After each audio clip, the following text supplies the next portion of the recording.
मलिका तरन्नुम नूरजहां को दुनिया से गुजरे 2 दिहाइयां बीत चुकी, लेकिन उनकी यादें और बातें आज भी उन्हें जिंदा रखे हुए हैं। अल्लाह वसाई से मलिका तरन्नुम का खिताब पाने वाली नूरजहां को मौसीकी के हर सिन्फ पर अबूर हासिल था। नूरजहां को कानों में रस खोलती आवाज की वजह से मलिका तरन्नुम का खिताब दिया गया और उन्होंने अपने 5 दिहाइयों से ज्यादा अरसे पर फैले करियर में कमोबेश 10,000 गीतों और नगमों में सुर बखेरे। मलिका तरन्नुम नूरजहां 21 सितंबर सन 1926 को पंजाब के शहर कसूर में पैदा हुई। इनका असल नाम अल्लाह वसाई जबकि नूरजहां इनका फिल्मी नाम था।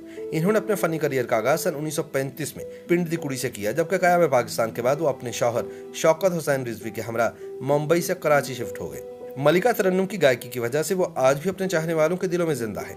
कम उम्र में ही मौसीकी की तालीम हासिल की, अदाकारी में भी किस्मत आजमाई, हिदायतकारी भी की।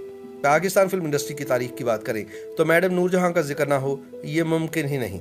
उन्होंने अपनी आवाज हर हीरोइन को दी। नूरजहां की पहली शादी शौकत हुसैन रिजवी से सन 1944 में हुई, जब वो बेबी नूरजहां से नूरजहां हुई। नूरजहां और शौकत हुसैन रिजवी के यहाँ 3 बच्चे पैदा हुए, जिनमें अकबर रिजवी, जिल्ले हुमा और असगर रिजवी शामिल हैं। शौकत हुसैन रिजवी न सिर्फ नूरजहां के शौहर रहे बल्कि गुरु भी थे।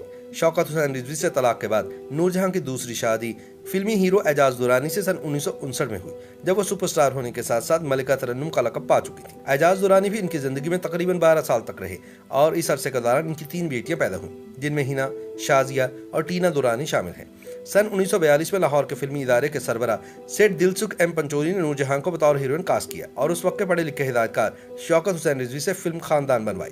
मज़कूरा फिल्म की कामयाबी ने जहां नूरजहां को पूरे भारत की स्टार कंफर्म किया, वहां फिल्म मेकिंग के शोबे में भी लाहौर शहर, कोलकाता और मुंबई के मुकाबले में सामने आन खड़ा हुआ। सितंबर सन 1947 में नूरजहां अपने शौहर शौकत हुसैन रिजवी और 2 साला बेटे अकबर रिजवी के हमरा पाकिस्तान आई और यहाँ नौजायदा फिल्म ट्रेड की बुनियाद रखने में मसरूफ अमल हुई। नूरजहां और एजाज दुरानी की शादी के वक्त दोनों की उम्रें बिलतरतीब 33 और 24 बरस थी, यानी एजाज नूरजहां से 9 बरस छोटे थे। जब ये शादी हुई तो उस वक्त एजाज गैर शादीशुदा थे। नूरजहां और एजाज की शादी और दोनों के रिश्ते के बारे में निगार खानों में मशहूर हुआ कि नूरजहां ने एजाज को यूं रखा जैसे हथेली का फपोला। नूरजहां के करीबी दोस्त बताते हैं कि एजाज की हैसियत अनोखे लाडले की सी थी। अगरचे एजाज नूरजहां के शौहर थे, लेकिन नूरजहां यूं जाहिर करती जैसे वो इनके महबूब हों। नूरजहां की बेटी हिना बताती हैं कि मैंने अपनी मां को अपने बाप के आशिक के तौर पर देखा है। हमने देखा कि मां अब्बा के लिए कपड़े खुद इस्त्री कर रही हैं, पैंट कोट के साथ मैचिंग जुराबें तक खुद पहना रही हैं। अब्बा के नहाने का पानी गर्म हो रहा है, मां अब्बा के नाज नखरे उठा रही हैं। हम बहनों ने देखा कि मेरी मां जब भी अब्बा के सामने आई 16 साल की लड़की बन गई। नूरजहां से शादी के बाद एजाज मजीद संजीदा और मैच्योर हो गए थे। वैसे भी वो धीमे मिजाज के इंसान थे। नूरजहां के साथ रिश्ता अज़दवाज में रहते हुए जहां एजाज दुरानी एक तरफ एक कामयाब अदाकार बन चुके थे, वहीं दूसरी तरफ उन्होंने कामयाब फिल्म प्रोडक्शन हाउस कायम किया, जिसमें अपने वक्त के नामवर पेशावरों को बाहम इकट्ठा कर लिया और उनके इदारे से दोस्ती, मौला बख्श और शोले जैसी कामयाब फिल्में प्रोड्यूस हुई। जबकि सबसे कामयाब फिल्म हीर रांझा रही, जिसमें बजाते खुद उन्होंने रांझा का किरदार निभाया, जबकि अपने वक्त की सुपरस्टार फिरदौस बेगम हीर बनी। इस फिल्म ने बॉक्स ऑफिस पर तो बिजनेस के रिकॉर्ड्स कायम किए, लेकिन नूरजहां और एजाज को एक दूसरे से दूर कर दिया। अदाकारा फिरदौस बेगम मरहूम अदाकार अकमल की बेवा थी। अकमल की वफात के बाद फिरदौस की शादी फिल्मसाज शेख नजीर के साथ हुई थी। नूरजहां निगार खानों के माहौल से अच्छी तरह वाकिफ थी, लेकिन सब एहतियाती तदाबीर धरी की धरी रह गई और फिरदौस नूरजहां और एजाज के दरमियान आन खड़ी हुई। एजाज और फिरदौस की जोड़ी सुपरहिट हो गई और फिल्मसाज उन्हें इकट्ठा साइन करने लगे।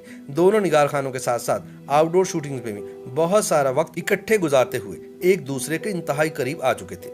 इस कुर्बत का इल्म नूरजहां को भी हो चुका था। नूरजहां सख्त अल्फाज में एजाज दुरानी से गिला करती कि पीनो लंबों से दूर हो जाओ। वाज़े रहे कि फिरदौस बेगम का असल नाम परवीन था और लंबे कद की वजह से निगार खानों में उन्हें पीनो लंबो भी कहा जाता था। एजाज अपनी तबीयत के धीमेपन और मुआमला फहमी से टाल मटोल करते रहे, लेकिन नूरजहां ने ऐलान कर दिया कि वो आइंदा फिरदौस के लिए किसी भी फिल्म के लिए प्लेबैक नहीं गाएंगे। नूरजहां ने एजाज दुरानी के साथ हर तरह से निभाना चाहा, लेकिन हालात दोनों को एक दूसरे से दूर ले गए। हिना दुरानी अपने वालिदैन के माबैन तलाक को एक तलख हकीकत करार देती हैं। हिना इस अलहदगी के बारे में बताती हैं कि दोनों दुनिया के हसीन और खूबसूरत लोग थे और एक अरसे तक इकट्ठे रहे। जब उन्होंने देखा कि वो मियाँ बीवी की हैसियत से आगे नहीं चल सकते तो अलहदगी का फैसला किया और दोनों ने बाकी जिंदगी अच्छे दोस्तों की तरह गुजारी। नूरजहां के बारे में मशहूर था कि जब उन्हें गुस्सा आता है तो वो किसी को खातिर भी नहीं लाती, लेकिन एजाज दुरानी का उन्होंने हमेशा लिहाज किया। 80 की दिहाई में एजाज मुबैना तौर पर अपनी फिल्मों के डब्बों में मनशियात भरकर लंदन ले जाते हुए हीथ्रो एयरपोर्ट पर गिरफ्तार हुए। इस मुकदमे में उन्हें कई साल की सजा हुई, लेकिन नूरजहां ने एजाज से जेल में जाकर मुलाकात की और बरतानवी अदालती कवानीन के मुताबिक उनकी रिहाई में भी मदद की। इस बात से कतई नजर कि इन दोनों की उस वक्त तक तलाक हो चुकी थी। नूरजहां को पूरी जिंदगी एजाज दुरानी से मोहब्बत और उनसियत रही। उनकी बेटी मीना बताती हैं कि माँ आखिरी दिनों में मेरे और हिना के पास कराची रह रही थी, जहां हमारे वालिद एजाज दुरानी भी आ जाते थे। YouTube पर गूगली न्यूज देखने के लिए youtube.com की सर्च बार में गूगली न्यूज टीवी टाइप करें। गूगली न्यूज के पेज पर सुर्ख रंग के सब्सक्रिप्शन वाले बटन पर क्लिक करना ना भूलिए। YouTube पेज पर अपलोड होने वाली वीडियो से बाखबर रहने के लिए बेल आइकन पर क्लिक कीजिए। आपको हर नई वीडियो के बारे में नोटिफिकेशन मौसूल हो जाएगा।